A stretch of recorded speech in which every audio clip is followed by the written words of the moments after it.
मैं हर रोज 22 के 22 जिलों की रिपोर्ट लेता हूं। मैं देख रहा हूं, मुझे यह भी ध्यान में है कहां कहां दिक्कतें आ रही हैं। मैं आज संत कबीर दास जी की इस जयंती के अवसर के ऊपर मैं ये बात कहना चाहता हूं। मैं अधिकारियों को भी आज चेत करना चाहता हूं कि ईमानदारी से आप काम कीजिए। अरे गरीब व्यक्ति को अगर लाभ मिल जाएगा, आपको क्या दिक्कत आ रही है?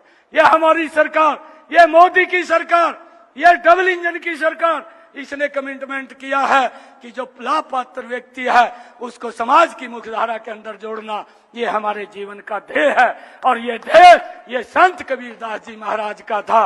उस रास्ते को आगे बढ़ाने का काम ये हमारी सरकार कर रही है। भाइयों, मैं ध्यान कर रहा हूं, मैं आज यहीं से बोल रहा हूं कि मैं जहां जहां से मेरे पास शिकायतें आ रही हैं, मैं अधिकारियों को कहना चाहता हूं कि आप गंभीरता से उन लोगों की समस्याओं को सुन करके उसका समाधान निकालिए। मैं चंडीगढ़ में बैठा हूं, अगर आपके पास समस्या का समाधान नहीं है तो मेरे पास भेज दीजिए, मैं उसका बैठ करके समाधान निकाल दूंगा। किसी की भी भाइयों, किसी की भी चाहे इनकम ज्यादा है, आप अगर वो इनकम उसकी स्वस्थापित भरी थी, अगर ज्यादा भरी गई है तो उसको कम कर दीजिए। मैंने कहा है उससे आप लिखवा करके ले लीजिए, उसकी अपने आप लिख करके कागज पर दे देगा कि मेरी इतनी इनकम है, और जब इतनी इनकम वो बता रहा है तो आपको कोई दिक्कत नहीं होनी चाहिए। और उसको लेकर के हम लगातार काम कर रहे हैं। मैं हर रोज 22 के 22 जिलों की रिपोर्ट लेता हूं। मैं देख रहा हूं, मुझे यह भी ध्यान में है कहां कहां दिक्कतें आ रही हैं। मैं आज संत कबीर दास जी की इस जयंती के अवसर के ऊपर मैं ये बात कहना चाहता हूं। मैं अधिकारियों को भी आज चेत करना चाहता हूं कि ईमानदारी से आप काम कीजिए।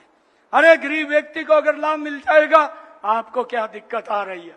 यह हमारी सरकार, यह मोदी की सरकार, यह डबल इंजन की सरकार, इसने कमिटमेंट किया है कि जो लाभ पात्र व्यक्ति है उसको समाज की मुख्यधारा के अंदर जोड़ना, ये हमारे जीवन का ध्येय है। और ये ध्येय ये संत कबीरदास जी महाराज का था।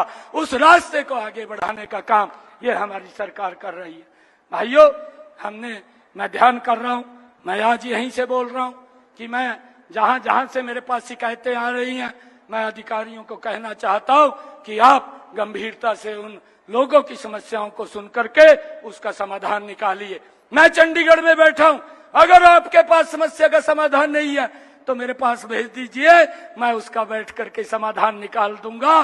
किसी की भी भाइयों, किसी की भी चाहे इनकम ज्यादा है, आप अगर वो इनकम उसकी स्वस्थापित भरी थी, अगर ज्यादा भरी गई है तो उसको कम कर दीजिए।